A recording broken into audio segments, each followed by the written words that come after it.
the Parkinson plan to the stage.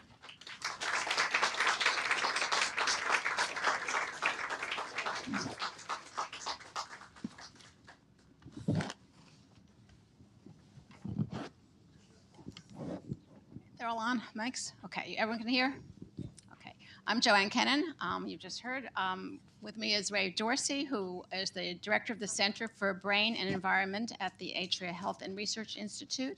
And they're both physicians. Dr. Michael Okun is affiliated with he's the director of the Norman Fixel Institute for Neurological Diseases. They're both prominent researchers, and they both treat patients. They're both clinicians. They understand what the disease does to people and families, not just what it does in a lab.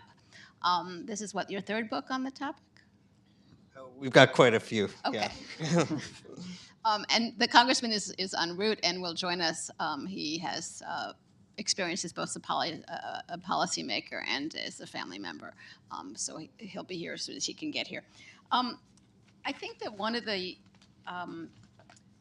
things that struck me as I read the book, and probably the takeaway, is many of us thought of this as not a rare disease, but nowhere near as common as it is becoming, and we'll talk about that in a minute.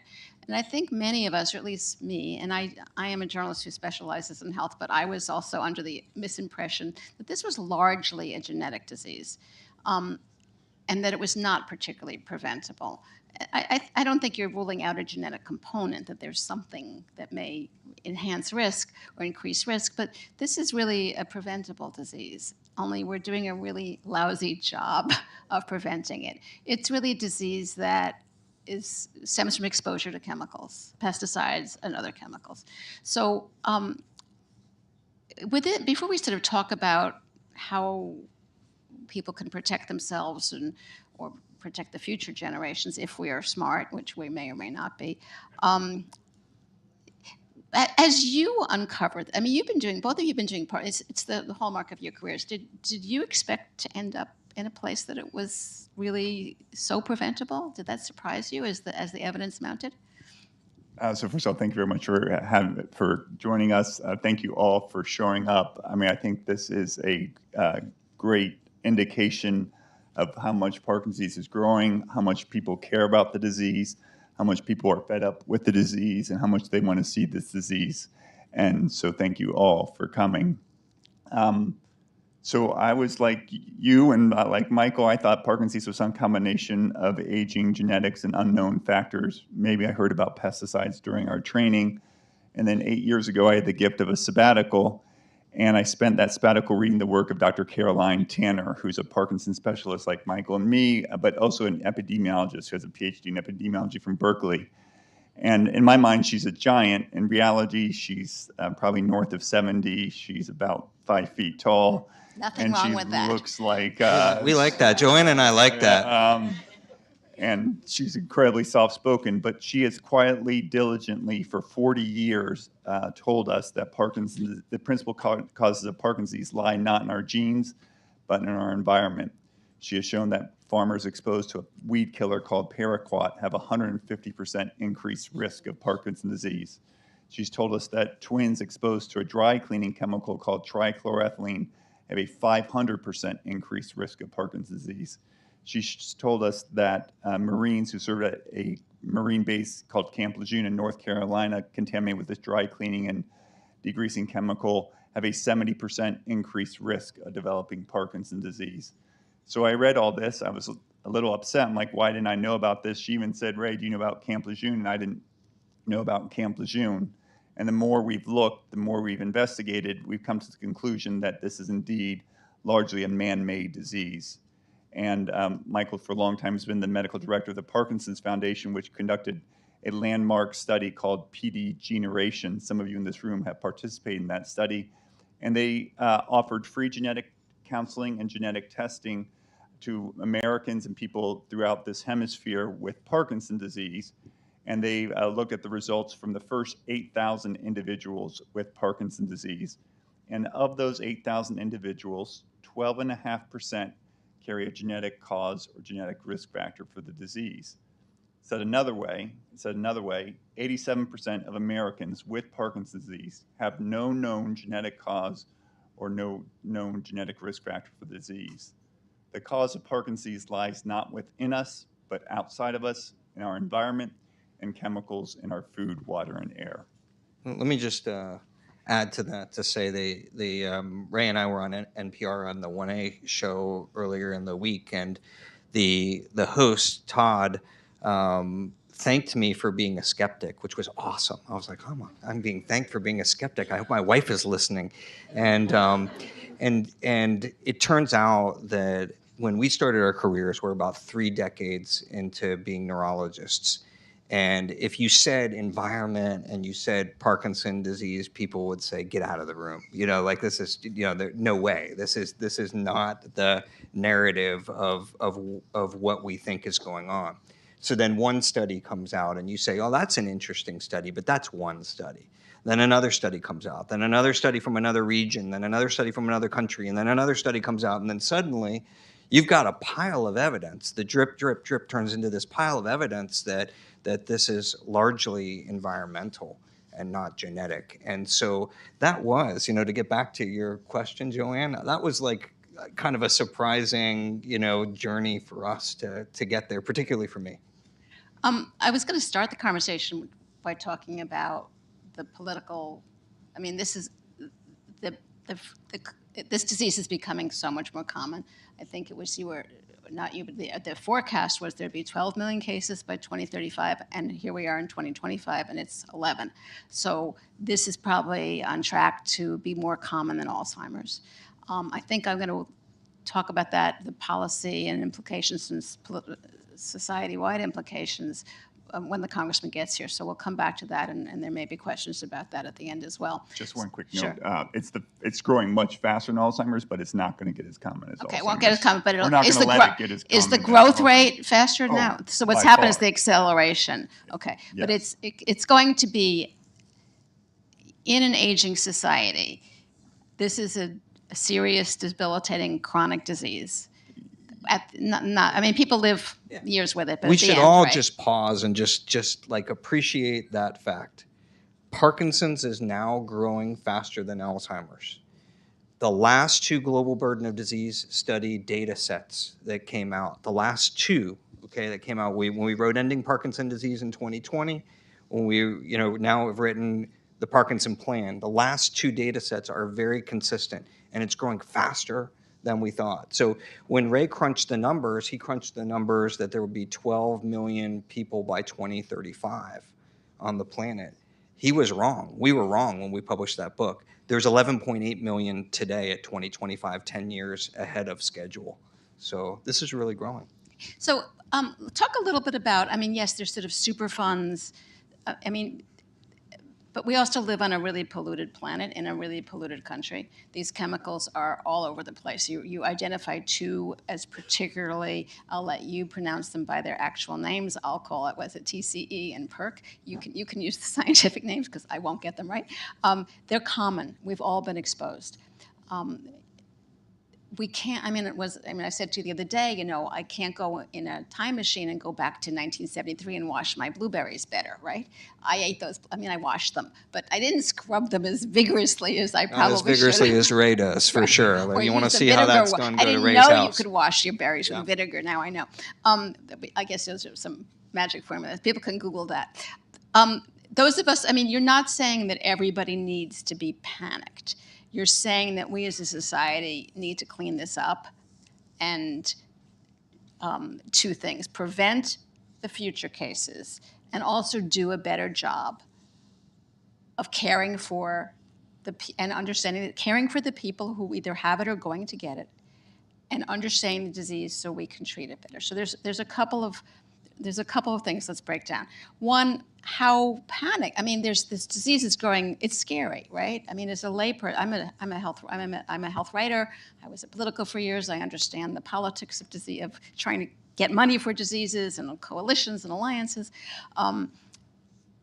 This is a pretty wake-up call book.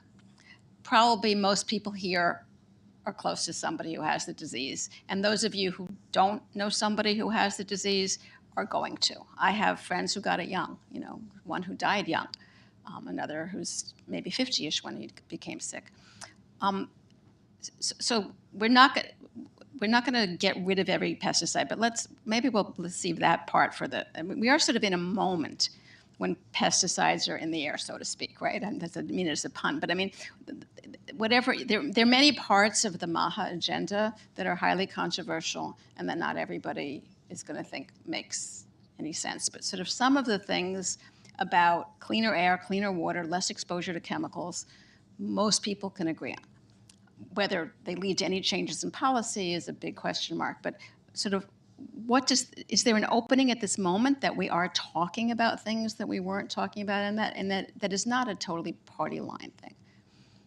Yes, so diseases have causes. So that's Western philosophy. Michael has this great quote from Hippocrates that diseases are sins against nature.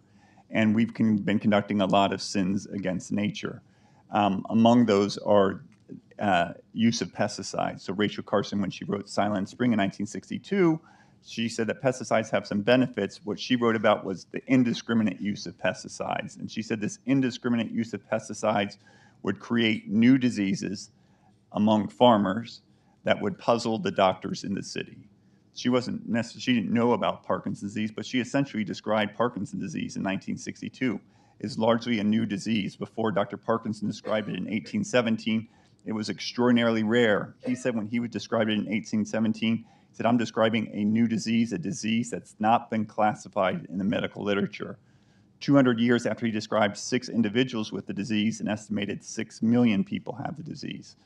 So, and it's growing, it's most common in areas of the world that are heavily industrialized, like the US and Canada, least common in the least industrialized worlds like sub-Saharan Africa, and growing most rapidly in countries that are undergoing rapid industrialization like India and China. So we are now in an environment where people are increasingly realizing that chemicals in our food, water, and air are fueling the rise not just of Parkinson's disease, but of other chronic conditions. Why do 1 in 31 children have autism? Perhaps it's related to the fact that we spray pesticides on kids' schools and playgrounds. Why do soccer players are at increased risk for ALS? Perhaps because we spray pesticides on sports fields. Golf. You wrote about golf. And why are green space workers, landscapers, at increased risk for developing Parkinson's disease? Perhaps because they're spraying up to 80 times as much pesticides on golf courses as we do on farms. Why do people who drink wells that are prone to contamination from nearby farms have higher rates of Parkinson's disease? It's because these chemicals are in our environment. If we take actions to get these chemicals out of our environment, we create a world without Parkinson's disease. We've gotten rid of diseases before. Many of you are young enough to remember a world affected by polio. Many of you were in medical training like Michael and me in the 90s when HIV was running rampant, was in the top 10 leading cause of death. With research with an emphasis on prevention, HIV is now at its lowest level of new cases since 1990. We can get rid of diseases, but we have to first identify the underlying causes and then take actions to prevent exposure to those causes. I mean, you obviously call for an outline for the more scientifically minded, the kind of, the neurology that needs to be, what's been learned and what is still on the agenda to understand better. So we need more money for research. We need more people doing the research. But you also talk a lot in this book about this is a chronic disease. People live with it for many years. Most of the disease burden in America is actually chronic diseases. Cancer is now a chronic disease because we've done a better job. People are living with it, but it's a chronic disease. But we do a really bad. It's what causes much of the suffering. It's what causes much of the burden on families.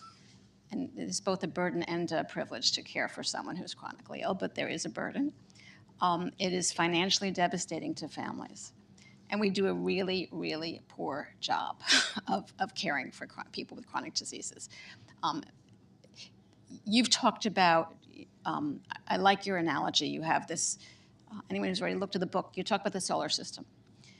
And you talk about the patient is the sun, the primary caregiver was Mercury, and you went all the way out to Pluto, which you call the stigma, dark, cold, icy, and still present. But always there. Always there, right. Right. How do you get, because this is a question about Parkinson's, but it's also about American healthcare. How do you begin, and we just sort of, we all know what chronic care treatment. We know what the system should look like. With this sort of explosion of cases, where do you need to go specifically for Parkinson's, but also, trying to really reorient what healthcare looks like to match the disease burden? Yeah, so we have to move the chess pieces differently.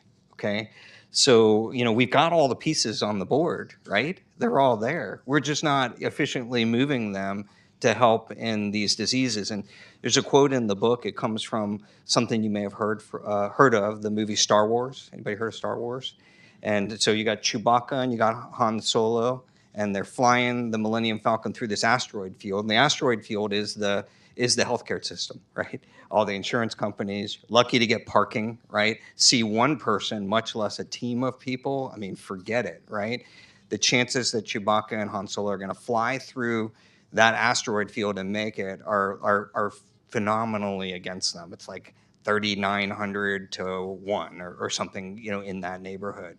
And that's your chances if you have a chronic disease of being able to navigate through the system. It turns out that Parkinson's is a very livable disease. I've been the medical director and advisor to the Parkinson's Foundation, for almost 20 years.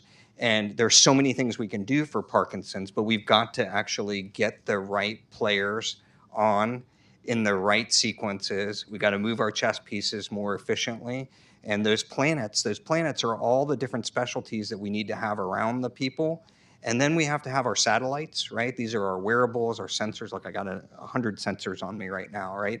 For, to improve our sleep, to be monitoring people, to helping people to navigate through the diseases. We have the ability to help the folks to get through this solar system, but we have to think of it in a different model. And so we started with the model many years ago when we started at University of Florida with the patient as the sun model, and I became the broken record. For those of you old enough to know what a record is, it was the broken record that kept saying the patient has to be the sun. It's got to be a bigger system. And we know, like Ray said, from HIV, from cancer, we've done it before with navigators. We've done it before. We've done it better. We need to do it for Parkinson. We need to fund it. And we need to not forget about the 12 million people who have Parkinson now today and are growing while we're trying to solve this problem and not leave this burden for the next generation. As the numbers go up, are you seeing different patterns of like age of onset or subgroups, or it's just more, but it's not different? So it's a really great question. And one of the things that people ask us all the time at the foundation, and we run a 1-800 helpline, is we're seeing all these young people with Parkinson. And I mean, raise your hand if you've seen young people with Parkinson, like super young, and you're like, oh my gosh, like what's going on? Well, it turns out Parkinson can affect any age, okay? And it becomes more common as you age. But now we're recognizing that people under the age of 40 are much more common than we thought before. And it is probably more than just our ability. I mean, I'd love to just say it was because Ray and I were better diagnosticians and were able to pick up this. We're actually seeing what we think is an increase, an uptick in that. But because of the environmental exposure? We think so. Now we need the data, on that to better understand this. And as Ray points out in the book, no country is actually measuring the true incidence of Parkinson. I don't know if you want to talk about that. And it's hard to know the answer to the question if we haven't been investing in actually measuring the data points that we need to get to the answer. So think about who the most prominent individuals with Parkinson's disease are in the country. Michael J. Fox. I'll get to him in a second. David Spinney, Brian Grant, the lovely Ali Signorelli, the founders of the PD Avengers, Larry Gifford, Sonia Mather, Tim Haig. What do all these individuals have in common? One, they were all young when they developed the disease. And two, to my knowledge, none of them carry a genetic risk factor for the disease. So the most prominent Americans with Parkinson's disease all had early age of onset.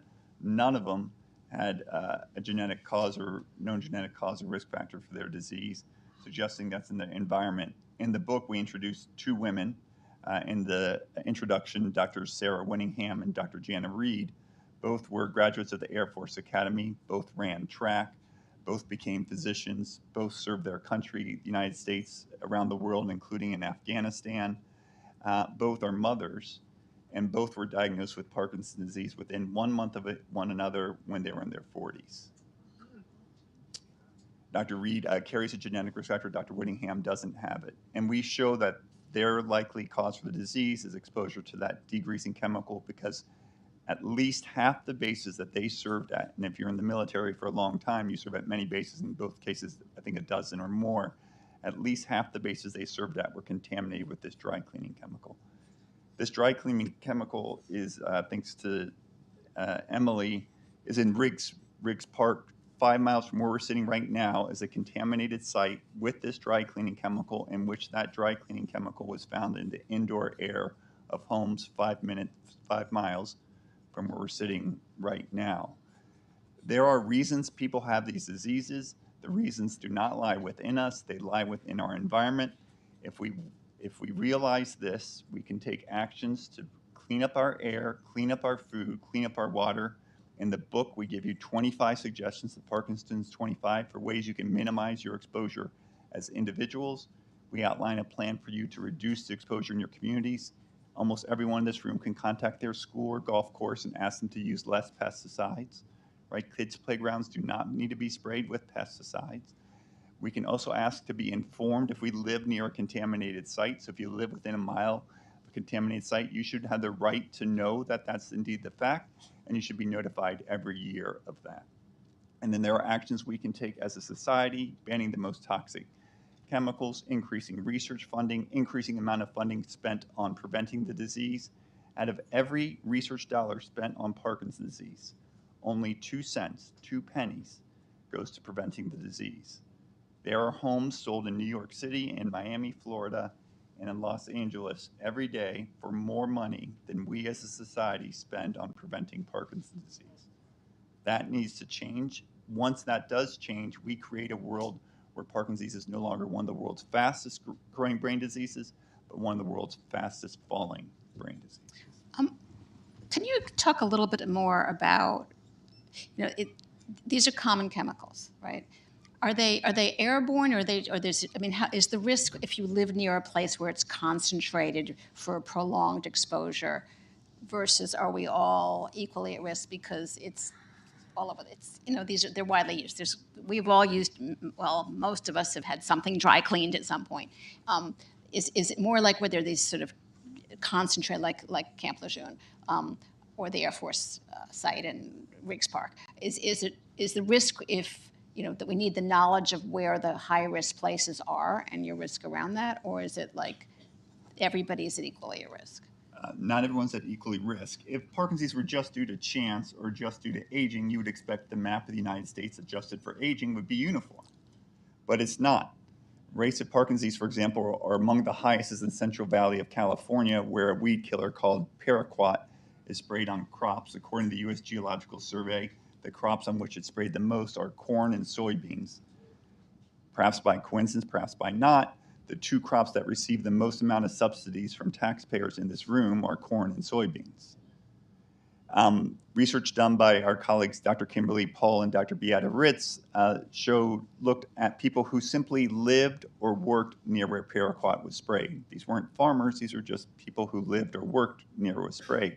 They found that people who lived or worked near where paraquat was sprayed had a doubling of their risk of Parkinson's disease. Our colleague, Dr. Brittany Krzyzanowski, looked at people who lived next to golf courses in Rochester, Minnesota, which has really good data on the number of new cases of Parkinson's disease. She found that individuals who lived within a mile of a golf course had a 126% increased risk of developing Parkinson's disease compared to people who lived 6 or more miles away.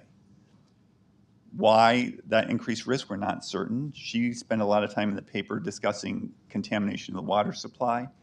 I personally get very concerned also about the potential for inhaling these chemicals. It turns out when Michael and I were in medical school, we were taught that Parkinson's was a brain disease. But in 2003, a prominent German pathologist named Dr. Heiko Brack, who's still living, says that the pathology of Parkinson's isn't first found in the brain. It's found in either the nose, the olfactory bulb, or in the nerve that goes to the gut. In 2019, our colleague Dr. Per Borghammer said there's 2 forms of Parkinson's, one that begins in the gut or a body first form of the disease, and one that begins in the nose or brain first form of the disease. I emailed him, read his papers, were extremely impressed by him, and said, could this be consistent with chemicals that are either ingested or inhaled, perhaps leading to a gut first form for those that are consumed, or a brain first for those that are inhaled? Like Michael, Dr. Borghammer was skeptical, but he's come around and he thinks too that this could be why the disease begins in the gut or the brain, the nose. And as some of you know, one of the earliest features of the disease in some individuals is constipation, and some individuals is loss of smell, which would be consistent with this model. I think people probably would like to hear about some of the 25. I mean, some of them are things we're told for most disease: to age well and age healthy, get enough sleep, eat right, it's, exercise, things like that. But some of the things that some of your 25, pull out a couple each that you think that would make people feel like they can do something. Yeah, so I think it's super important that we all focus on what we can do, and that's what the Parkinson 25 is all about.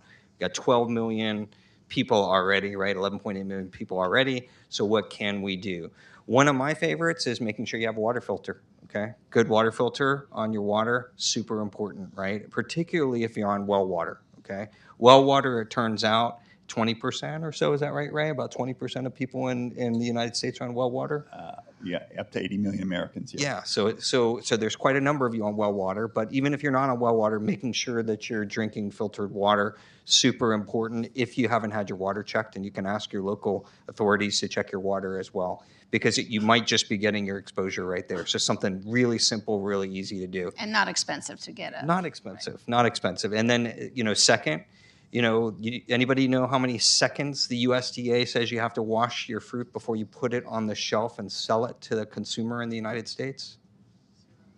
0? 0 would have been my guess, but it's actually more than 0. It's actually more than 0. It's about 20 seconds, right? So 15 seconds. So when the USDA measures the residue of pesticides on the produce that you eat, that's after it's been washed for 15 to 20 seconds under cold water. Yeah, so 15 seconds, right? So wash your fruit, okay? Ray And you loves said the- also that even if you buy organic fruit, which is more expensive, and that isn't Even with that organic you fruit, still have I would exposure, still 'cause wash it, and then also be careful of things like anybody can slap. I know this is going to shock you, but anybody can slap anything on a label that says natural or organic, pure, they may just show up on these labels. They might not be true. Okay, so I don't want to shock anybody, but so probably better to wash, and then you can actually buy some pretty safe washes too if you want to use more than water as well. Ray is a lot more aggressive of a washer than I am. He's trying to get me to come around on that one,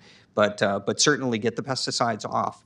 There are pesticides in wine. This one has really made a lot of people mad, but it just is what it is. They've tested a lot of bottles of wine from France. And it turns out you'll find pesticides, at least in the studies that are available, the few studies that are available in most of the bottles of those wines that were tested and published. And so certain countries have, bans on pesticide use in your wine. So in Italy, for example, if you see the rectangular label up toward the top of the bottle, Joanne, then you know it's pesticide free. And so it's something to think about, particularly if you consume a lot of wine. If you drink wine every once in a while, you can probably cheat. Ray's going to let you get away with it, okay? But if you're drinking a lot of wine, watch out, because you may be, bringing that pesticide in.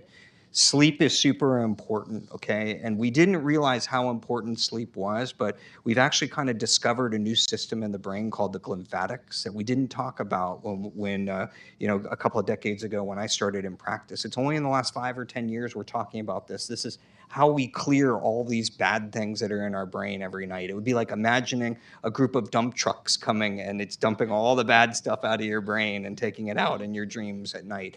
Super important that you get sleep, and you can do that by getting one of these sensors, a ring, a watch, something like that, and staying on your doctor to make sure that, and your healthcare providers to make sure that they're helping you and giving you the things that you need to do to sleep can be very helpful for your Parkinson's disease. What are your favorites, Ray? So I want to pick up on organic and why it's expensive. So in the United States, we spend about at least $15 billion on agricultural subsidies. 99% of that goes to conventional farming, which means use of pesticides. So in the United States, we front-end subsidize conventional produce. Only 1% of agricultural subsidies go to organic farming. On the back end, Parkinson's disease costs society $50 billion per year, $50,000 per every individual affected. 25,000 of that is for Medicare. If just 1% of Parkinson's disease were preventable, the economic benefit to that would be $500 million. That's more than the Michael J. Fox Foundation spends on research. It's more than double what NIH spends on Parkinson's research last year. It's more than, according to The Guardian, the sellers of Paraquat make from revenue, not profit, more from revenue. So in essence, we are subsidizing on the front end pesticide use, and on the back end, we're subsidizing it as taxpayers for Medicare. We're subsidizing it in lost disability and wages. We're subsidizing it in the time that caregivers are providing support. I see Angela Robb in the back nodding. And we're subsidizing it for the suffering of the individuals in this room. So when people say organic is expensive, what comes to my mind is how expensive pesticides are. See, I teed you up to talk about golf, and then you gave all these statistics and everything to everybody. So another one that's filled our inboxes has been golf. When Ray and Brittany published that study, I have more golf emails. Well, you're in Florida. Yeah, well, I'm in Florida too, but from people all over the world, right, about this whole idea of golf. So if you are golfing, remember that the study is about people living near golf courses, not the people on the golf courses. But if you are golfing, you want to know what day they spray the pesticides, right? And if there's a nice big windy day and they're spraying the pesticides, probably a day that you'd rather, play on a different day, right? Number one, you can even ask them. You have right to know, like, what are you spraying? What day are you spraying, right? Two.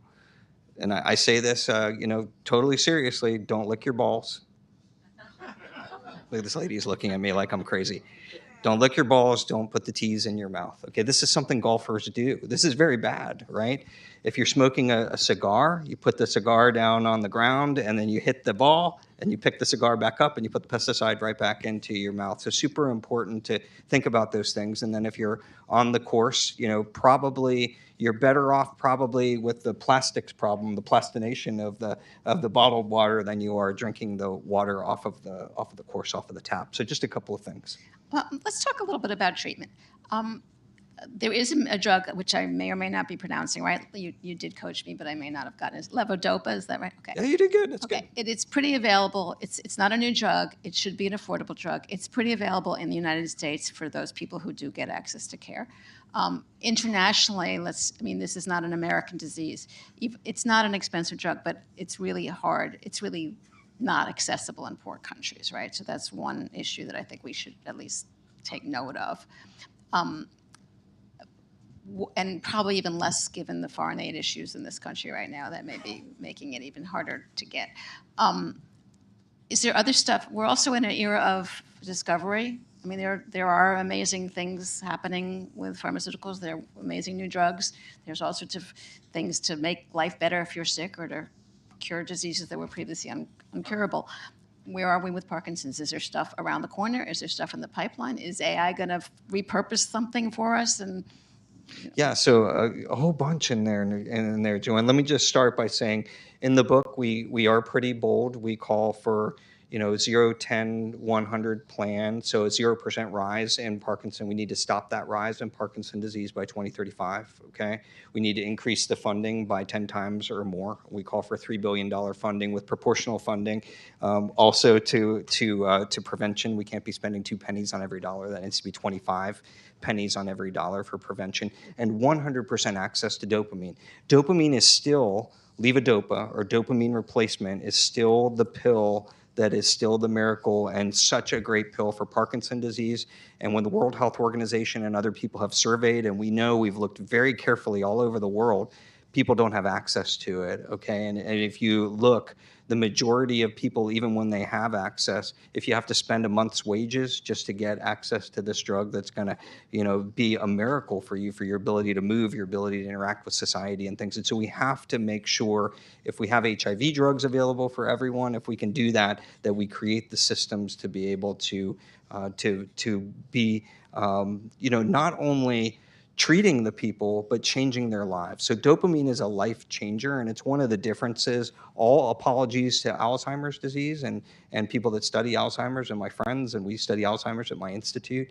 It's a very important disease, but Parkinson is much more treatable with dopamine, and we've got to get dopamine to everyone. In terms of thinking about the horizons, so you may have noticed if you picked up the book that the plan, each letter stands for something. P is for prevent, L is for learn why. We've got to go upstream. We can't, all the things that are already downstream and wrecked and all the piles of garbage that we're directing things at. We need to figure out, where does it start? Why does it start? Why does it progress? So that's the L.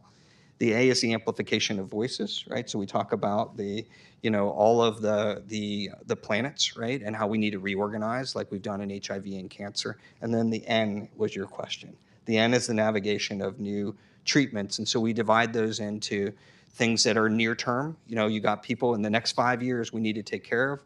Then we've got sort of the 6 to 10 year mid horizon and the 10 to 15 year horizon. And we're actually I say this very optimistically. We're very optimistic about the therapies that are in the bottle here that are about to come, okay, for Parkinson. But it needs to be catalyzed with the right investment and the right plan, and we need to move those chess pieces correctly. And to answer your question more directly, we're super excited about gene editing. We're super excited about gene therapies, about nanomedicine going smaller, okay, and being able to deliver things. But we're also excited about some of the symptomatic things we can do with combination drugs, with targets, with repurposing and rethinking things. Like, we had a failure of stem cells. They really haven't been the rescue for Parkinson that everybody thought they would be 25 years ago. Okay, but we can rethink that for some of the symptoms that we can really address, like memory dysfunction. Could we rebuild the memory circuit with regenerative medicine? So there's a whole bunch of cool things, and I'll tell you, I am optimistic, very optimistic about the treatment horizon. So that for the people so you're preventing future cases, but you think we are at the point where we're going to be able to do a better job of treating those that who are going to get. Come on up here. Congressman. Okay. Congressman Bilirakis, Gus Bilirakis is joining us. Thank you. Thank you. Thanks for having me. We were short one sponge diver. Absolutely. That's an inside joke. I'm from Tarpon Springs, Florida, and that's the sponge capital of the world. People came over from Greece in 1905 and founded the Sponge Exchange. So he knows all about it, and he loves the Greek food too. Had it for lunch, my friend. Yeah. Well, I'm sorry, folks. We went to the wrong store. You're supposed to say something war. fancy, like we were at a We briefing just said that or something. the congressman Or, was detained, right? Yeah, but I'm an honest guy. I got to tell you the truth. We went to the For war. those watching on war. on C-SPAN, there's more that he didn't go to a competitor. He went to another Politics and Prose, right? Do you want to sort of this is something that struck your family, and it has become a cause for you. So, in order to really tackle something big, you need oomph, right? Yeah. Disease is one of the few things. I mean, I covered the Hill earlier. I covered your dad. Disease is one of the few things that actually has traditionally brought people together across party lines. It is one of the few things that, and sometimes, well-being of children. You could sort of break legislative bread together. But we're really in a not great place politically in terms of bipartisanship and collaboration. This is going to need funding. This is going to need emphasis. This is going to need a coordinated multi-year. It's going to mean taking on interest groups and pesticides and so forth. Where do you start? I mean, this is something that matters to you. You've made it sort of a defining issue. Tell us a little bit about what you've been able to do so far, and how do you move forward in an era where we're not really talking to each other very well?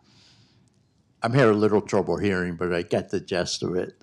I have a hearing problem. But I will tell you that it does take bipartisanship, and it does take somebody that's relentless, like these wonderful gentlemen here. and the gentlelady here. You never say never. We passed this bill. It was a great example of how you can work together in a bipartisan fashion and get something done if you really care about the issue.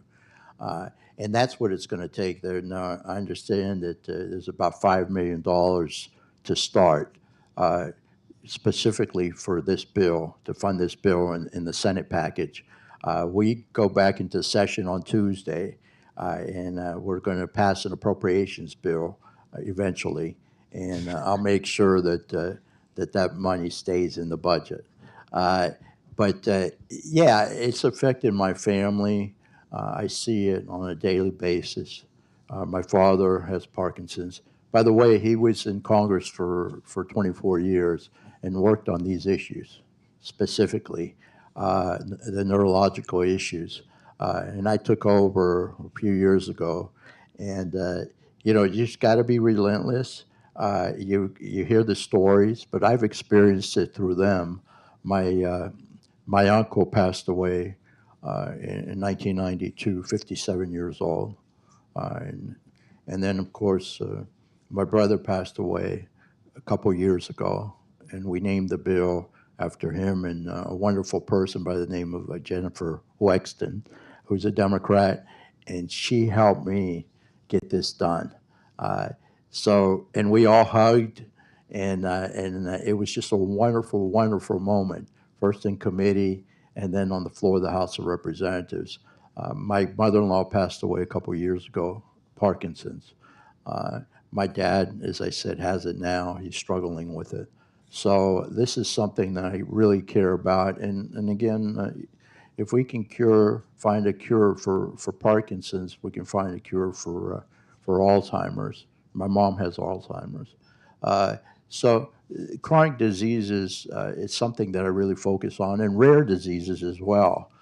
So if we're in Washington, away from our families, we have to do something good, and it takes bipartisanship. It takes relationships where you can pick up the phone and call somebody from the opposite party, and that you have credibility with them. So trust is very, very important, and I hope it rubs off on the rest of Congress. I think we should move to questions now. We've got until 8 o'clock. The mic is up here. So come up and stand in front of the mic, make a line.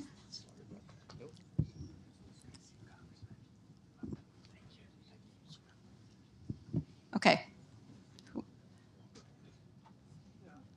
And the line is forming, so keep the questions sort of short so we can get answers. Okay. Thank you. Be a short question. I'm not sure it's going to be a short answer, but thank you very much. Very enlightening. Do you want to identify yourself? I mean, that's your choice. If you, I'm Dick Smith. I live in Reston, work for the U.S. Geological Survey. So I'm interested in digging in a little deeper in a little more detail about the particular chemicals and pesticides and so forth. You've identified those kind of large groups of environmental toxins as ones you think are Parkinson's related. And you mentioned paraquat and you mentioned forever chemicals. If you could eliminate paraquat and say all of them, I'd like you to talk about which particular forever chemicals seem to be the worst. But if you could eliminate both of those groups, would that take care of 50% of the problem, 90%, 10%? What do you think? So these chemicals, they share something in common. They all damage the energy-producing parts of cells called the mitochondria. Your brain is 20% of your energy consumption, despite being only 2% of your body's weight, but it's highly metabolically active. In the so paraquat, we've mentioned that certain areas of the country have a high prevalence, Central Valley of California, and high use of paraquat. But actually, in the United States, the prevalence of Parkinson's is actually higher in urban areas than in rural areas, suggesting that it's not pesticides alone. I'm actually most concerned about this dry cleaning chemical trichloroethylene or perchloroethylene. It's contaminated the Marine base Camp Lejeune. It's contaminated scores of military bases around this country. It's contaminated thousands of sites around throughout the country, over 100 in Rochester, New York, where I live. In the book, we go so far as to say that we think trichloroethylene and perchloroethylene may be the most important causes of Parkinson's disease. Last year, the EPA banned trichloroethylene and perchloroethylene. I think the Congress is going to let that ban remain in effect. We have to thank Congressman Billy Rackus for his incredible support of the Parkinson's community. He has long chaired the Congressional Caucus. He's long fought on the behalf of it. So I think those are the major ones: pesticides, outdoor air pollution, and trichloroethylene, perchloroethylene. There are likely others. I think they contribute to a small minority, to a smaller proportion. Forever chemicals could be. They haven't been well studied. But I think trichloroethylene, perchloroethylene, and certain pesticides account for the majority of Parkinson's in the U.S. Great. Thank you. That helps a lot. And we need a primary prevention study. Like cardiology prevents heart disease. We need a primary prevention study to get that answer that you want. And then one last thing. Congressman's going to tell you about the Healthy Brains Act. Say that again. You're going to tell them about the Healthy Brains Act? Oh yeah, we have you can tell them, but I do want to say this. These good people have devoted their lives to finding a cure, but also preserving a person's quality of life. I did get a chance to read quite a bit of the book. It's really incredible. The personal stories mean so very much. But there are things you can do. You talk about the 25 things that you can do to minimize or prevent the progression to a certain extent, and live a good quality life. So again, funding, and I'll fight the special interests. This is something that I care about deeply. So we just can't give up, and I appreciate you being here as well. It makes a real difference. Quality of life. If we can get the word out to people, and that's what we're doing right here, it makes all the difference in the world, folks. Just like the book says, we find cures for polio, what have you, because we work really hard, and it takes public and private partnerships. It takes collaboration, and that's what these wonderful people are all about. I have a question, Oh, and closer to the mic. I'm as close. Okay, is that close enough? Or- yeah, Everyone can hear? Okay, Meredith Michelson here. And I'm fascinated by neuroscience, the brain, and how that interacts not only with Parkinson's, but the whole gamut of these types of problems that we're seeing in young people, whether it's gut problems or what have you. And my question is, how does meditation and taking a break out, whether it's, everyone seems to be on high speed. I grew up with Twinkies and DDT, so, it's always going to be with us, and I'm grateful for all of that work with pesticides. But it seems that the brain with sleep is one aspect, but how do we take a break during the day, and how does that Yeah, so it's a great question. And actually, one of the things I learned, one of my mentors was this guy named Malin DeLong, who won the Lasker Award. He passed away this past year. And he, not only was he a kind, amazing human being, but he also was an amazing scientist. And one of the things that I learned early on about the systems that cause Parkinson, and I work in a laboratory too, and we develop circuit-based things for new therapies, AI-based things, circuit-based electrical stimulation, is that the basal ganglia are the name of these groups of circuits that sort of go awry.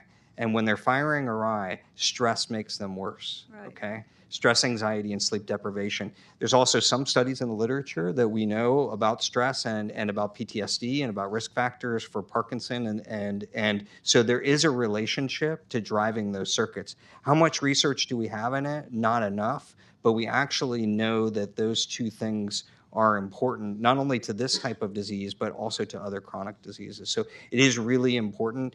25% of people hide their diagnosis with Parkinson, 25% plus. That's an underestimate with stigma. And you can imagine, that only makes things worse, for folks. It does seem meditation does seem to be, now luckily a lot of scientists are looking at it with large groups and that, so. Yeah, so meditation is one of the things, and there are now studies that are underway, and you can look at clinicaltrials.gov, and you can pick up the different Parkinson Foundation and other centers doing it, but quite a lot of interest. Just like the environment, dismissed before, but actually there's something to it. Right, So, as a whole circle, Yeah. a whole lifestyle. Thank you so much for your work. Thank you. Thanks. If you'll allow me like 10 seconds to let everybody know how I got here. My name's Matt Scoggin. I'm from North Carolina. I went on a run. I had no idea that I was going to show up here at this bookstore tonight. And I'm here for work, and I'm going home tomorrow. So this is fantastic. But my father has Parkinson's. He's on the PPAC. He's actually corresponded with you, Dr. Okun. And this isn't directly related to him, but I have another family. My wife's uncle has Parkinson's, and he is on ivermectin. And I'm curious at what you think about ivermectin as a treatment for Parkinson's. yeah, so the answer to that question is no. It hasn't shown any efficacy in any of the clinical studies for Parkinson's disease that we've seen. And so more hype, right now than actual scientific data. Does that necessarily mean that it doesn't work? We don't know that, right? Unless you do, a trial. But I think the most important thing is that we keep people safe, right? Sure. And so just making sure that when they're taking, different types of medications, and I remember having one of my Parkinson, one of my many Parkinson patients. I had patients on every continent except for Antarctica. And I remember one getting into trouble taking one of the drugs that was put forth for COVID. So some of these drugs also turned up around inflammatory diseases and COVID, and ended up almost losing his life over it. And we had to kind of save him and bring him out because of a heart side effect. And so we just have to be careful. But at the moment, there's just not a lot of data that is there. But just like the environment, we can't say no to everything. That wouldn't be the right answer either. But right now, we're not recommending it, at least from the Parkinson Foundation standpoint. Wonderful. Thank you. Appreciate it. Yeah, of course. I'm glad that you were able to run all the way from North Carolina to here. And he got here on time. I know. Amazing. Amazing. You need to talk to him, Gus. Exactly. I run Greek time. He could get some things done. Hello, my name is Callan Duma. My wife was diagnosed with Parkinson's about 3.5 years ago. And since then, I spent probably 3, 4, 5 hours every day researching this disease. Your book was absolutely amazing. What I learned in 3.5 years of working on this, I learned in 3, 4 days reading your book. So thank you very much. I think it's invaluable what you're doing for the community. Now, again, through my research, my optimism, at least having a Parkinson patient in the family, is lower than yours. What I took from this book is really what the congressman said as well. I personally want to focus on improving the quality of life of my wife. And what really impressed me from your book is the integrated care team. Now, for the last 3, 4 days, I tried to research the integrated care teams in the United States and Europe, especially Netherlands, which appears in your book. I came out empty-handed. To schedule an appointment with your practice, it takes 1 year. So what advice do you have for us, regular people trying to get access to an integrated care team? Because frankly, it resonated with me, but I'm absolutely hopeless given what's happening here with the medical system, with the insurance, it's a mess. Yeah. So I'm actually super glad that you asked this question, because we need to change the system, right? And so one, you outnumber us, right? On the side, right? We train 40 neurologists per year in the United States, 40 for Parkinson, okay? Even less for Alzheimer's, okay? And you think about it, like we're training tons of cardiologists, I'm not saying anything about cardiology, I kind of am, but it turns out that that's got to change, right? We've got to create a model where people can get access, right? So, and so we're calling for a doubling of the centers of excellence worldwide, okay, so that there are hubs, and then we have to change the way that we're delivering it. And the answer isn't going to be a pill, the answer is going to be policy. Okay, and it's going to take our voices with policy to do what they did in HIV and cancer and everything, and put the programs in place that are going to have the navigators, so that you don't have to navigate by yourself anymore. So you're going to have a navigator, just like a cancer navigator, and you're going to have access to the different members of the team that you need as you need them in real time. And it's coordinated, right? Instead of, I'm lucky to get parking, I'm lucky to get one appointment, or I'm lucky to get in with a center that does this this type of work. And so we're a little bit broken, and I don't want to let the cat, the secret out, the cat out of the box here. The healthcare systems, not just in America, but around the world for chronic diseases, are a little bit broken. And so one of the things, we have a paper coming out about this, that we have to do is, it's not just Parkinson's, it's in chronic diseases that we have to be changing the way that we move those chess pieces, how we invest in them. And if we do that, we can actually save the system money in hip fractures, in morbidities, and keeping people at home. I mean, the benefits of this are tremendous, and there are people like one to my left that understand that, and so it's going to be policy that's going to take us out of this incredibly vicious cycle that we're in, where you can't get care, and then you're stuck in one place. You get a problem, you can't get the right person, and it's very frustrating for people. Did you have you told them what you do? That one-stop shop down in Gator Country? Yeah, well, he tried to University get in, of and the wait Florida? list was too long, right? So, yeah. So I'm going to persist a little more. So really, nothing concrete at this point, right? So there is nothing that I can do as a human being, except even if I move to Florida, it's going to take me another year to get an appointment. If I move to Netherlands, it's probably going to be a little faster. But there is absolutely nothing. I work with Center of Excellences, and there are 2 people that coordinate with each other there, not 5, 6, 7. So even the Centers of Excellence, they don't have what you We have to change the model. Yeah. So the model that's in the book, and thank you for reading the book, by the way. But we're just as frustrated as you are about it, and it's time for change, and we're calling for a bold change. It's in how also we do it. time to wrap up the questioning. We have to end promptly, but they will be around to talk to you, sign your books. Actually, if I can build on his, is about the money to do this. How do we do that, Representative Bilirakis? How do we get the money through Congress and the appropriations to make these necessary, these system changes? Because I, as a care partner, and this gentleman and many of the people in this room are care partners and family members who want to continue to the quality of life. How do we appeal? And like Ray said, we're front loading the money. How do we make this case to Congress? Well, I will tell you this, pilot projects are very important. Yeah. We did this with dentistry in the VA. I have a pilot project to prove that if we take care of a person, the dentist takes care of an individual within the VA, you're going to prevent a lot of these chronic diseases like heart disease, what have you, diabetes. So there was a study at the University of Pennsylvania to prove just that. So that's so very important. Now, I know time is of the essence, there's no question, but that's how you do it, with evidence. With guys like this coming down to Gainesville and seeing what he has done and what Ray has done, they have the right model. And then we have to convince people in a bipartisan fashion that it's worth the money. First of all, it's a quality of life issue, but you're saving on the back end. And that's so very important. We take care of these wonderful people now. They don't have to go into a nursing home, what have you. We're going to take one last question, and then that's the end. My It's name's not Coral Rob. I'm actually on page 96. I've had Parkinson's over 40 years. I've known both gentlemen quite well. In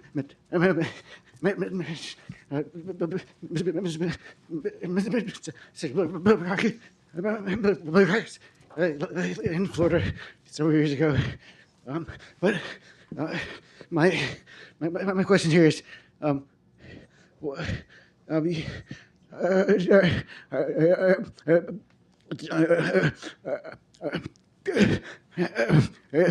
we find your counterparts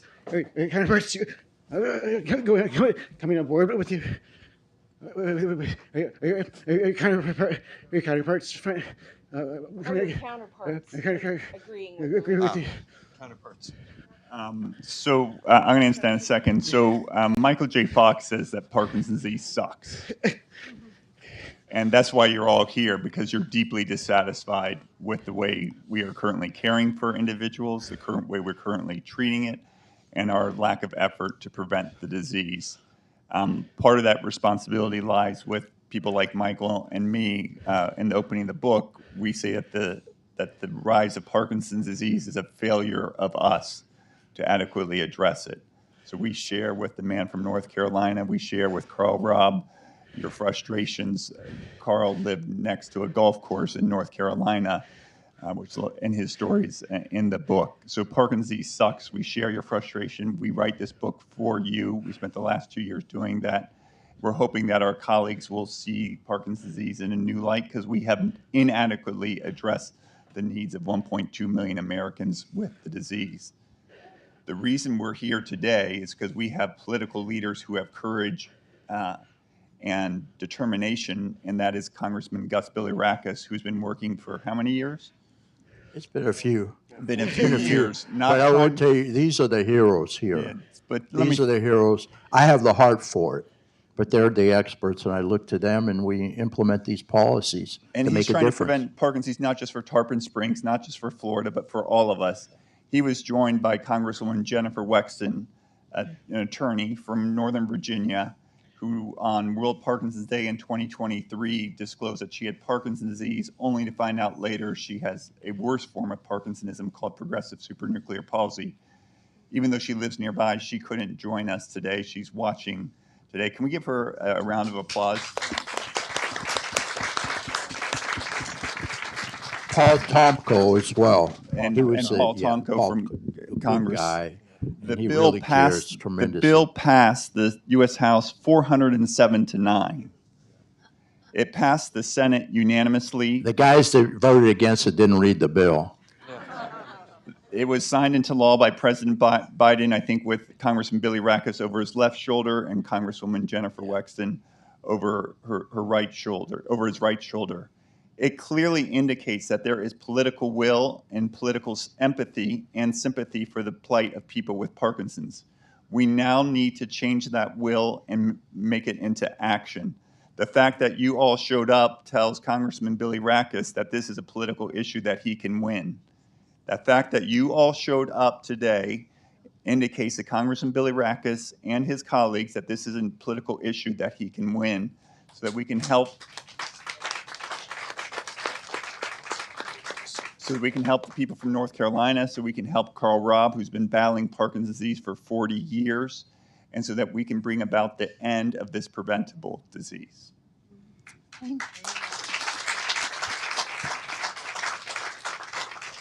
So thank you all for showing up. I read the book. It's very accessible. You cannot, if you're not a scientist, you understand. And we found out this morning, thanks to you all, that we were on the USA Today's book list this morning. And then just as we started, we found out that we hit the New York Times list as well. So your voices matter, and thank you. Thank you for all that.